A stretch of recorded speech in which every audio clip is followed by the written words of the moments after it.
இந்தியாவின் பழமையான மொழி எது பாரு, அது நம்ம பேசும் தமிழ் மொழி என்று எடுத்து கூறு. இந்தியாவின் பழமையான மொழி எது பாரு, அது நம்ம பேசும் தமிழ் மொழி என்று எடுத்து கூறு. திருக்குறளுக்கு ஈடு இணை எதுவும் இல்ல தாங்க, வான்புகளும் வள்ளுவரும் நம்ம ஊரு தாங்க.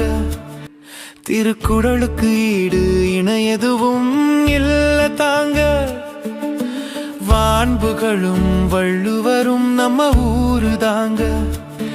தமிழ்நாட்டின் நெற்களஞ்சியம் தஞ்சாவூருதான் தாங்க, பசுமையோட பாரம்பரியம் சேர்ந்த ஊரு தாங்க.